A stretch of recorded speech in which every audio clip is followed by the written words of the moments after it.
That was quite the introduction to the topic, and I don't think I can remember a time that subsea cables has been quite such a strong focus of policymakers, with several bills being introduced on the Hill. This panel's titled "Invisible Lifelines: Securing America's Global Connectivity." Delighted to have with me today Paula Boyd from Microsoft, Evelyn Romali from Wilkinson Barker Knauer, and Pamela Arluk from NCTA.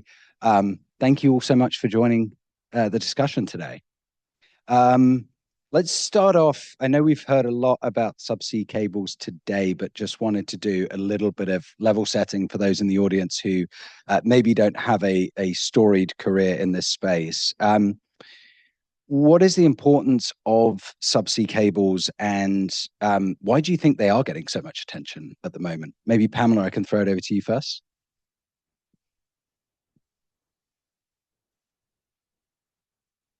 There is a delay. Oh, okay. Oh, there we go. Great. Thank you. First, thank you, everyone. Thank you to INCOMPAS for having me here.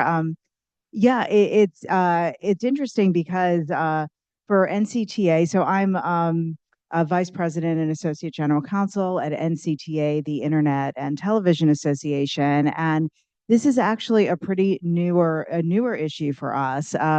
We do have member companies that own submarine cables and submarine line terminal equipment, but mainly domestic, that connect Hawaii and Alaska. But all of our members are now quite interested because of the impact that submarine cables have on AI and data centers. So as people have mentioned, submarine cables carry like 95% of data traffic in the world. And as you know, all companies that work on broadband are working on AI and all kinds of new products that need AI. Submarine cables and their resiliency and redundancy have become more and more important. Evelyn, can you draw out that AI piece for us a little bit? What's the link between connectivity and AI? Because I'm not sure it's 100% intuitive. Absolutely, thank you, and thanks also to INCOMPAS for having us all today. Evelyn Romali, I'm a partner at Wilkinson Barker Knauer, and previous to my work there with the private sector on multiple national security and connectivity issues. Had been at the National Telecommunications and Information Administration, which is a mouthful, leading that agency in an acting administrator capacity before coming over to WBK. So the subsea cable issue is something that I've worked on my entire career, looking at the national security aspects of this, as well as the economic competitiveness and economic security issues. In terms of the AI connection here, what we're tracking on this is the fact that subsea cables are really that first layer in the trusted stack for AI. They serve multiple purposes. AI is dependent on data. We want the AI models in the US to be the best in class, world class. Therefore, they need to have connectivity globally to other countries to be connecting into all of that rich data. In addition, subsea cables are the way that we bring AI to the rest of the world. Again, as a national imperative, we want our AI industry to be superior, to be competitively leading globally. And so to be able to do that, we have to be able to connect to those potential customers. And the reason why it's so important, cables carrying, as Pam said, over 90% of the traffic, it's essential that that infrastructure that we're going to use to deliver AI to the globe and to bring that data back, that it has to be trusted. And that's why it's so important. The cables need to be redundant, resilient. We need to have a diversity of routes. And we also need to make sure that we can trust the infrastructure that's carrying this very important tool for our economy and our national security. So that is the connection that we see there. Excellent. Well said. And Paula, obviously, Microsoft being a major player in this space, I wonder if you have anything to add from the perspective of, the global cloud network that you manage and the role that subsea cables play in that.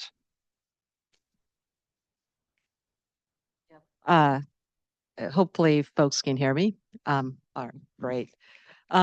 So first of all, just want to say thanks to NCOMPAS for hosting the panel and inviting me to speak. Um, you know, it was interesting to sit here this morning and hear the various speakers talk about telecom, talk about the act, talk about where we are. And I sort of feel like we are talking about subsea cables in large part because of all the work that's been done in the previous years around the network, uh, you know, essentially moving, the last panel talked about TDM and IP interconnection, essentially the transition of the network moving to all IP that has, and then, just a globalization occurring and that impacting the need to move content and information across networks and across oceans and across continents. Um, and so, and then there's also discussion around security. If you're moving that much traffic and if it is as critical to commerce as, folks have talked about it being, I think there's a statistic that says one bank, a global bank, moves $3.9 trillion worth of in terms of commerce in I believe, a single day. So when you talk about sort of moving that sort of, when you talk about commerce leveraging the network to that extent, you can see how important it is to have subsea cable systems and how critical it is. From an operator's perspective, or at least I would say from Microsoft's perspective, we have data centers all over the globe. And so it's important for us to be able to connect those data centers and for content to be able to move from one jurisdiction to another when it's important to do that. And just going back to the security piece of it, just a little bit, right? We'll probably get into this as well during the conversation, but subsea cables do break from time to time for a variety of reasons. And so, if you're moving that much commerce, you can imagine that if you're a governmental entity, you recognize that it's probably important piece of infrastructure in terms of being able to stay connected from a commerce perspective and also just from a pure communications perspective. So staying with you, Paula, a lot of what we tend to hear when we're in conversations with policymakers about this topic is the concerns about nation state activity in this space, how our dependence on connectivity could be weaponized against us by adversaries and so on. And the reality of why cables break, at least today, is quite different from that. In many cases, quite mundane. I wonder if you could talk us through, what are some of the typical causes of incidents on subsea cables? Yep. Generally, as I mentioned previously, cables do break.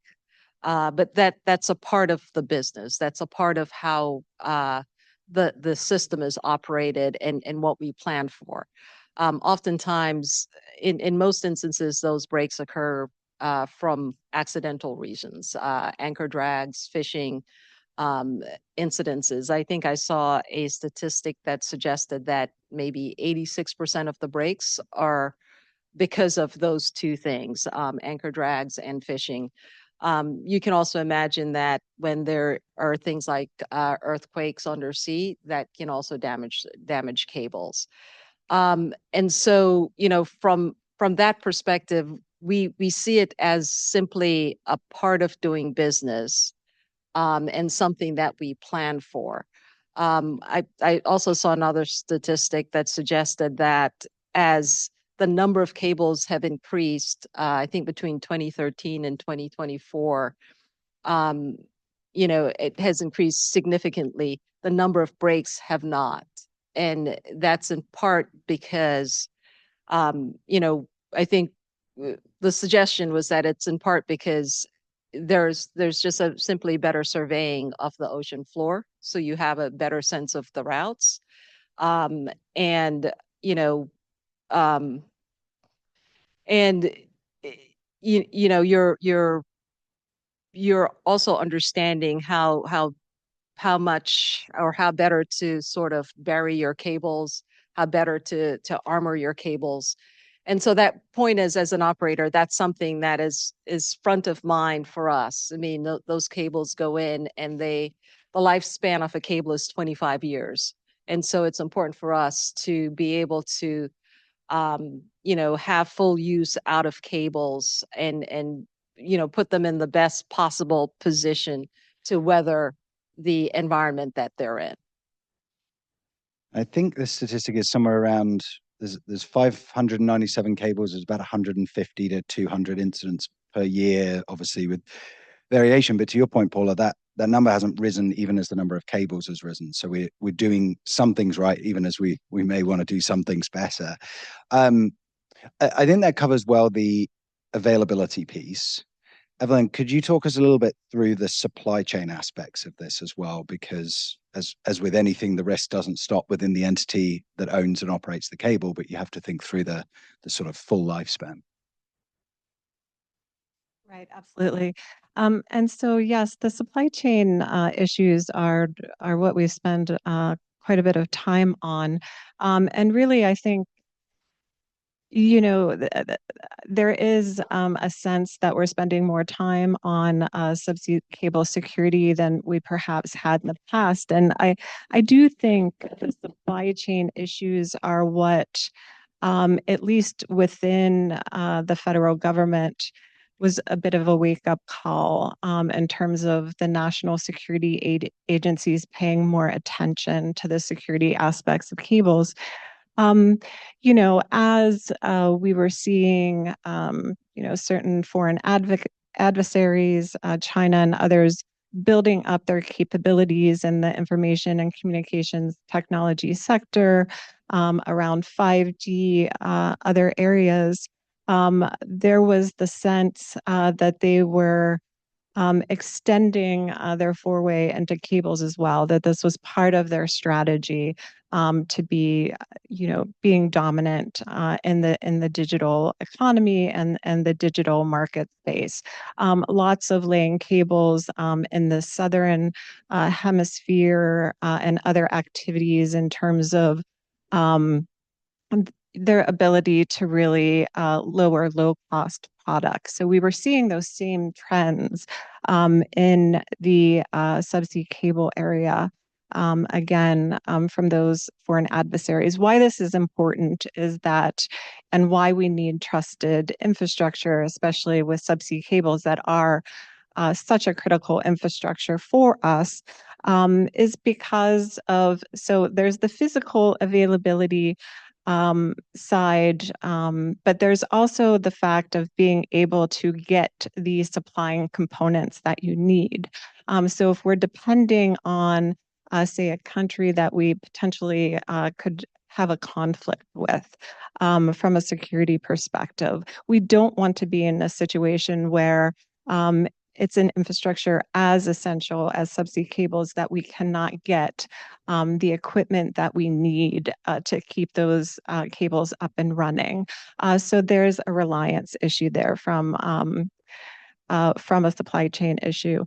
The other issue is concerns from the national security community about surveillance, about potential sabotage. Again, in periods of conflict, you don't want to put your critical infrastructure at risk if there's another way to mitigate and reduce those risks.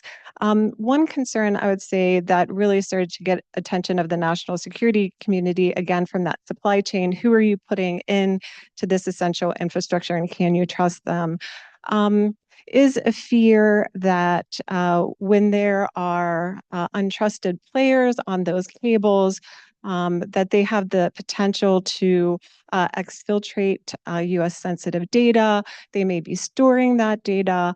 They may not be able to decrypt it today, but in a post-quantum environment, they may be able to decrypt it then and gain additional national security insights into the US. So all of these issues go into why the national security community and working with our allies and partners overseas, again, ensuring that trusted stack of suppliers that we can trust, rely on for resilient supply, and who respect US values, US security, privacy.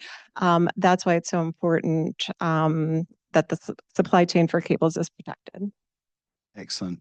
Pam, I want to turn over to you for anything to add on the risk side, and in particular, that encryption question's one that I hear a lot of back and forth on between, yes, adversaries would no doubt like to be able to do that. Technically, it is quite difficult to do in practice in the deep sea. So I don't know if you have any thoughts on that.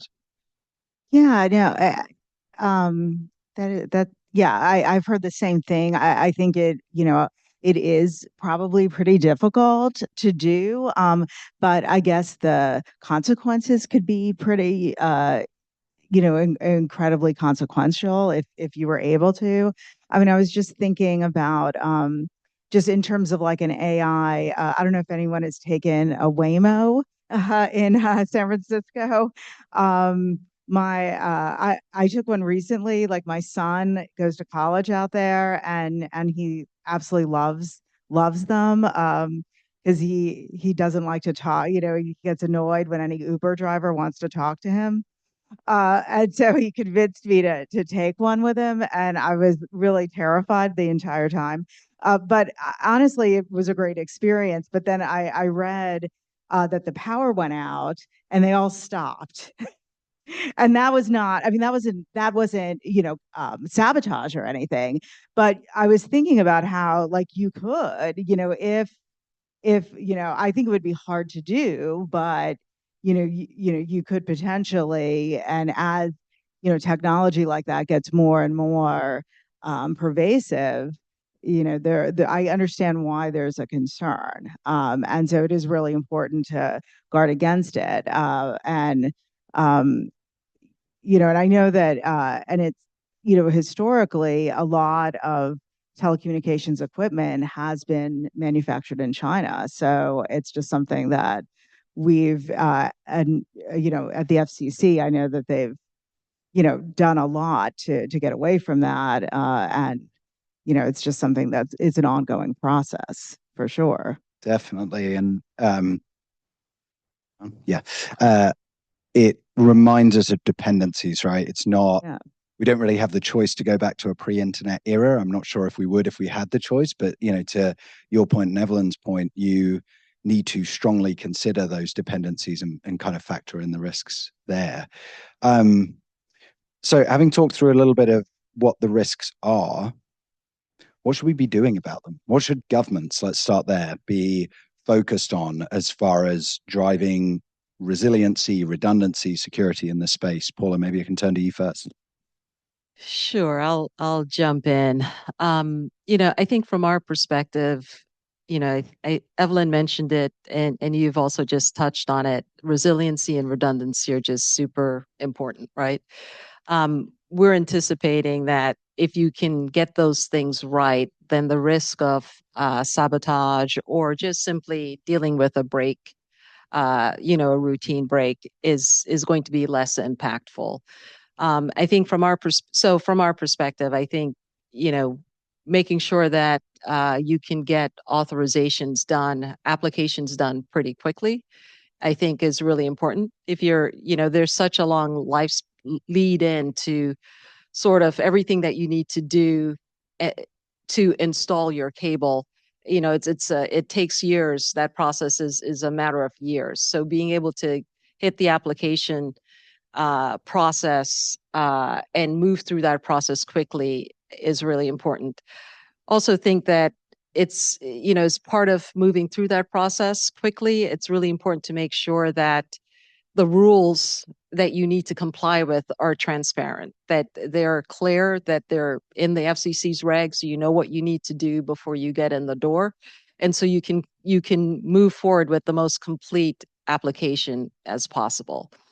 And so from that perspective, we think that piece of it is really important. Another piece that's also important, and it's not solely a regulatory issue, I suspect, is repair ships. Having access to repair ships quickly so that you can repair breaks quickly. It's one of those things that we anticipate that the challenge, I think, for us is less about the break and about how quickly you can fix the break. And the faster we're anticipating that, the faster you're able to fix it, right? It has consumer impacts, and you want to get sort of your customers up and running, and you're also rerouting traffic, so you're also depending on your network and possibly others. But the faster that you're able to fix it, the less likely someone will try to intentionally damage your cables, because if they're not going to get a whole lot of value out of that damage because you're able to reroute traffic, or you're able to fix that break quickly, then the less likely they're able to do that damage. I'd also just go back and touch on sort of the question of intercepting at sea, and just touch on that a little bit from an operator's perspective. We're anticipating that it's pretty unlikely. As an operator, we have what they refer to as a NOC, a Network Operations Center, that monitors the cable.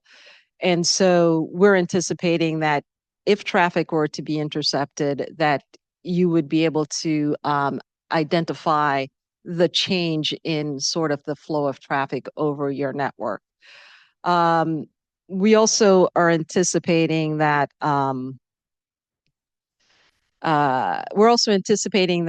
to the extent that someone wants access to traffic, that it might be easier to do it terrestrially than undersea. And so if someone is sort of dead set at somehow getting access to that traffic, there might be other ways that they may perceive to be a little bit easier. Folks talked about trusted vendors. We think that's hugely important, and that's something that we're very focused on. Folks also talked about supply chain, and that's something that we're also very focused on, and have processes in place to ensure that our supply chain is trusted. So from an operator's perspective, I think all the points that were made are really important, and are points that we seek to operationalize as we negotiate and acquire and install cables. It's an important point on that encryption piece of there's real technical challenges there, right? And logistical challenges of let's take the Grace Hopper cable as an example, crossing the Atlantic, 340 terabytes per second. You've got to basically install another subsea cable attached to it and siphon it off to, giant data centers somewhere, all of which seems quite unlikely without some level of detection, one would presume. Evelyn, on some of those points, we've seen the FCC make some proposals around how we could potentially tighten things up. There's also a number of bills which have not yet been introduced, so I don't necessarily expect you to comment on those, but I'm interested in your thoughts on what the FCC is trying to drive at the moment, and whether it would be helpful to some of the outcomes that we're looking to drive towards. Sure.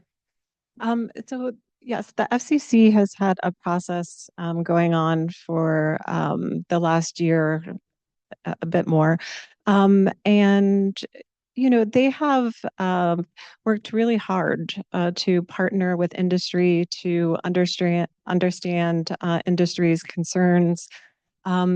They are looking at ways through the process to streamline the regulatory process, to remove barriers Industry has,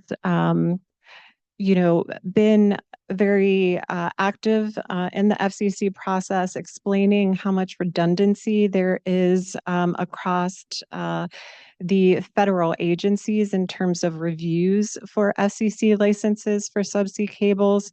The process that goes into that. We were talking about the lack of transparency Paula mentioned. All of these regulatory barriers have really slowed down the process. And what we need is for the ability for providers to be able to lay cables more quickly, for investors to be able to do that. That allows US companies, again, trusted providers, to be able to lay infrastructure overseas as well. So we're creating that trusted ecosystem. So resiliency and speed to deployment are essential. And so the FCC has been looking at ways to streamline their process. One of that is how between the national security agencies, who also do reviews of subsea cable licenses, to look for ways to streamline that process so there's not redundancy, multiple reviews. Industry has asked them to focus more on a rules-based process as opposed to what's become quite ad hoc and very case by case in terms of mitigation agreements for subsea cables. So to adopt a process that's rule-based, that allows providers and the public to actually weigh in on what mitigation will actually be useful in this space. They do have a further notice of proposed rulemaking underway where they're looking at other reforms as well. But for the most part, the streamlining that they're considering has been very positive. They are also looking at how they can build on some of the mitigations and the best practices that industry already uses, for example, in the cybersecurity space, to simply require a cybersecurity plan that's based on the NIST cybersecurity framework. So they're looking at ways to get at the supply chain issues, the trusted supplier issues, but trying to work with industry through their process to remove the redundancies that have been slowing that down, basically. Yeah. Do you have a sense of today how much of I've heard anecdotally timeline for approvals used to be like 18 months to 2 years, and they've been extending and extending. Like, what is a typical timeline today? And do you think this will meaningfully shift the dial on that? So that is absolutely the hope. There's still work to be done, and the process is still ongoing. There are some proposals as well that are proposing some new regulatory processes. For example, Pam mentioned SLTE, which is the subsea cable termination equipment. They're looking at some proposals around that. The hope is that they will continue to streamline, not add new processes that are redundant, but to build on what we've already learned about targeting specific adversary players. What industry is looking for is specifics. Tell us who we shouldn't be working with. Tell us the locations where, risk is presented. So those are what we're working towards. We're not there yet. In terms of the proposals that they've adopted to date, we still need to remove some of those redundancies between the national security reviews and the FCC review. If we can get more transparent, get more role-based, we'll get there, but we're still in the process. And Pam, presumably, do you and your members at NCTA kind of share that view on the FCC proposals? Yeah, no, absolutely. And we do appreciate like the staff has been working really hard, and I think their intentions are all in the right place for sure. But yeah, I mean, there needs to be a balance. I mean, just because obviously building these submarine cables is an extremely expensive endeavor. So we want to balance the regulatory hurdles that companies have to jump through with also, recognizing that you do have to protect. You want there to be, cyber security protection and protection from foreign adversaries. So there's a balance there, but it's really important that there is this redundancy, so you don't want it to be so burdensome that people are not wanting to go into the space. So and we think that the FCC understands that, but it's hard because they have competing concerns as well. One would assume there's efficiencies that can be gained there, right? It's not necessarily lowering the level of security expectations, but hopefully getting through the process in a more efficient manner. Exactly. No, exactly. Excellent. And I'd be remiss not to point out the obvious here, which is that most of these cables are owned and run by the private sector, right? And so there are pieces of this that can be achieved by government setting down expectations or rules or laws around these things, but part of it is also going to be a two-way mechanism with the private sector. I wonder if you could speak to that a little bit, Pam, of what kind of mechanisms do we need to have to be able to cooperate more effectively?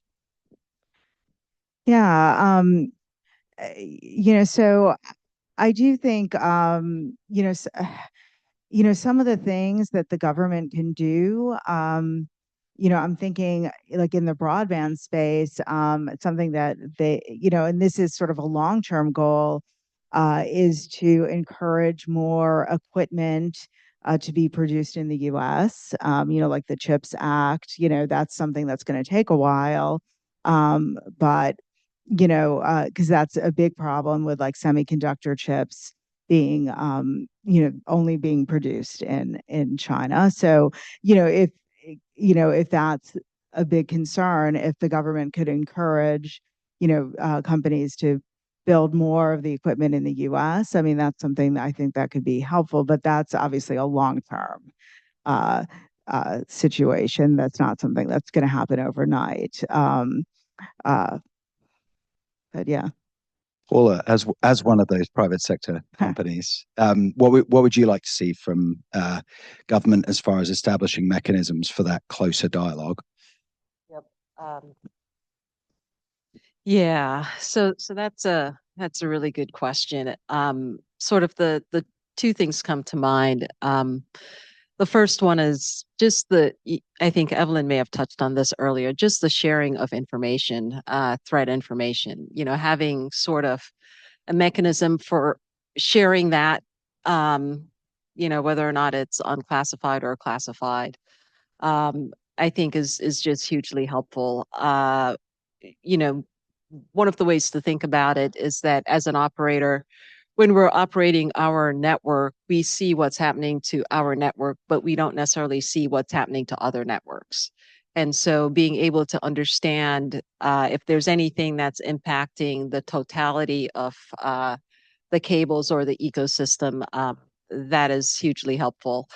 I would also say that, sort of going back to repair ships, having repair ships, not doing anything to undermine access to repair ships, I think is also important. But another piece of that is having in place appropriate cabotage rules and coordinating with allied countries so that ships can move in quickly to dock and move out back to sea as needed. And that is something that I think, at least a sector of our industry, may appreciate. And so I think those are, in addition to everything else that we discussed in terms of having a transparent process. So when we're developing rules and when you're when the government is making requirements off us, making sure that we understand those requirements and there's some predictability with respect to what we're being required to do. So having sort of a transparent process as well. Anything you'd add? Yeah, I'll just second that. The information sharing is really important, and definitely work to be done there in terms of industry and government coming more closely together. The other things that I would add would be, again, the US is very interested in exporting a trusted stack for AI. The US across the federal agencies needs to be working closely with the private sector, with industry, but also its international partners, reminding them how important the supply chain issues are, that subsea cables are that first layer. You cannot have a trusted AI stack if you don't have trusted subsea cable infrastructure and you don't have that redundancy. So we have to work very closely with our partners to make sure that investment is happening, that it's happening rapidly, that we are reducing the barriers that tend to slow down licensing and permitting processes. We can work more closely together with our international partners on the security issues, on the speed, to make sure that resiliency is there. That's going to go a long way. So those partnerships, we've worked on these international issues around supply chains in the past with things like the Prague proposals and other partnerships. And if we can, again, AI is something that everyone is paying attention to, and this is essential to making that secure. So building on that with our partners to get commitments, and the FCC with their process, if that can become a model for other countries in terms of how to streamline and think about security, we should be exporting that as well as our US technologies. It's a good point on international coordination, which we haven't really touched on yet, but subsea cables in many ways are unique in that there are very few pieces of physical infrastructure which start in one country and oftentimes cross an ocean to another. And you could see how, if trusted is in the eye of the beholder, how that's going to create problems for companies trying to navigate that. I just wanted to circle back on the supply chain issue because it's inevitably something that's going to get picked up in the pieces of legislation that are around there, and get a sense of what is reasonable to expect of the private sector in this space. Because clearly, I think if you look at a map of who is laying cables, none of the US hyperscalers are working with Huawei Marine Networks to lay their cables, for instance, at the top level. But going far and far enough down, like, do we need the raw materials, the glass that goes into the cable, to have never touched Chinese shores? What is reasonable to expect in this space? Don't all jump at once. I'll go ahead and jump in. Supply chain, I'm not a supply chain expert by any stretch of the imagination, but what I do know is that as an operator, we take that pretty seriously, and we have in place processes to ensure the security of our network and the supply chain with respect to our network. We're always, we have compliance mechanisms that pay attention to, what is adopted, by regulators, and we look to comply with that. One of the things that I also think is important about sort of this conversation is, in some respects, to be able to have the conversation, to have the subsea cable conversation in sort of an open and transparent way, so that we can frankly learn from each other and, understand what the objectives are, having others understand our business, And hopefully in that sort of setting, we can get to a place that is workable and secure in meeting all the security requirements that that are out there. So that's what I would say. I don't think I have a clear answer in terms of how many layers down you should go in terms of supply chain, but I do think it's important to have a process that gets you to a good workable outcome. And kind of grounded in that risk factor that you're talking about. Yep, absolutely. Yeah, well, I think the commission, when they were working on, these issues like with the Huawei and ZTE equipment, it was the equipment that, would allow potentially like the Chinese government to surveil or, have some kind of um, to get some sort of intelligence into the network. So they weren't concerned about like bolts or nails or, just like raw materials like that. So that's probably kind of where we're, looking at. I would think it would be similar for subsea cables. Yeah, I completely agree with both Pam and Paula on this. And I mean, risk has to be the driving factor. And again, that's why the information sharing and the communication and the transparency is so important. Um, as Paula said, the private sector sees certain things that they need to share with government. Government sees certain things that they need to share with the infrastructure owners and operators. And if that sharing is not happening, we're not as secure as we can be. But it has to start with risk. It has to be real. And it's how we do cybersecurity. It's how we do supply chain risk management in the ICTS space. Because we want to be able to maximize investment, maximize market and competitiveness. And because of that, we should really only be putting restrictions where there's an actual risk and threat. So that needs to drive it.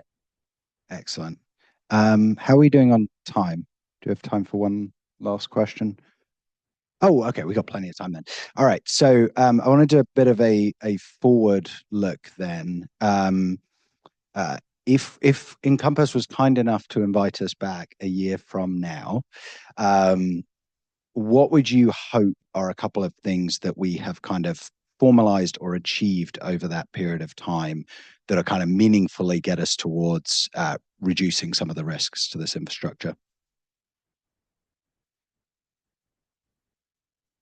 You can tell we're going off script now because.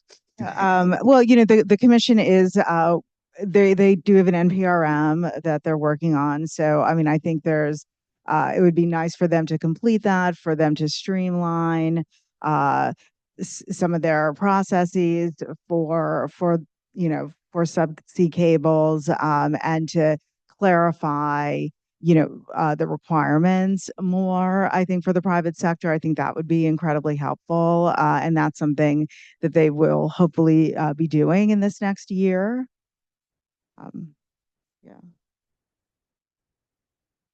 I would just second that too.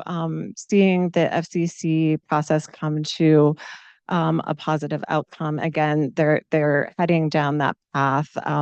But having that rules-based approach as opposed to kind of the ad hoc, very lengthy process that has been in place, making sure that one agency is in charge and shares then appropriately with other agencies when they need to be engaged. I think those seeing those international partnerships built on making sure that we are considering connectivity and cables as part of the trusted AI stack, again, that we're looking to export internationally, and building those that to build that trusted ecosystem with our international partners, we actually have to, again, be out there explaining these issues What we know is that, traffic is not going to be going down. It's going to continue to escalate in terms of demand, and AI is going to make that even more and more true. And so we should get out ahead of this to make sure, again, that we have that infrastructure that we can rely on, and more resiliency built in. We need to start looking at the southern hemisphere too, in terms of trusted providers. One thing that the FCC can also be doing, we've talked a lot about streamlining. What we didn't touch on is a frequent filer program, which means that if you've already been through a national security review, if you've been through the FCC licensing process, that you get a fast track. And the FCC and national security community puts more emphasis on reviews where there's an actual risk and threat. So if we can get to that type of streamline, I think we'll have made quite a deal of progress. Is that proposed as part of the FCC's kind of suite of upgrades at the moment? It is, yes. Is there, sorry, just drilling down on this, are there examples of that internationally that they're working from, or would this be a kind of first case that you're aware of, at least, of the US taking this step?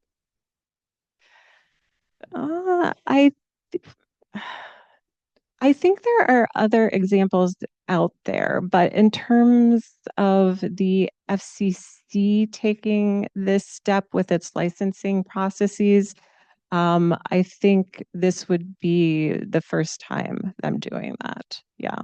Excellent. That's a really positive step. Yeah, but it is something the Trump administration has talked about wanting to do in their executive orders, their trade executive orders, America's first trade policy, that they want to do this to make sure that trusted providers are being, for investment in the US and who we're working with, that those relationships get streamlined. We put scrutiny on where there's a high risk. So there is commitment to it. We just have not implemented it in the subsea cable licensing procedure. A risk-based approach to assessing risk. Yes. Perfect.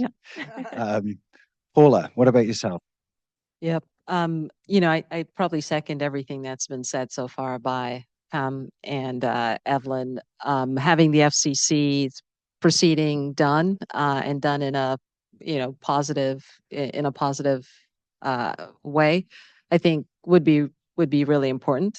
The other thing that I'd probably also say, just at a high level, with the greater focus on subsea cables, I sort of feel like we're on the path, probably as an industry, I would say, to just having closer relationships with the various stakeholders, governmental stakeholders in this space. I think that's really important, and hopefully that that is something that those relationships are relationships will continue to build and deepen. And then I'd also touch on a potential plan for or begin execution on going back to repair ships, build have a plan or begin execution on a plan to improve cabotage laws, to improve sort of availability of repair ships. One of the things too that as we think about all of this and sort of what we do in the US, I think this has been touched on a little bit before. The importance of the realization that others will look to the US in terms of its regulatory framework. It's not just in the subsea cable space that happens, right? It happens across our regulations generally, and it happens across other parts of our telecom framework. But I flag that in part because if we get it right, that'd be, it becomes a really great framework for others to look to. But what's really important about that, though, is that it's whatever we do here, it's important that we do it well, because if we don't get it right, we should anticipate that we will be that stuff could be imposed on us in other jurisdictions. I think Alex said, I think it was Alex, it's a piece of infrastructure, although it's regulated in the US, the other part of it is regulated by another country. And so we want to make sure that that the framework is done well here. And we'll certainly, work with regulators to try to achieve that.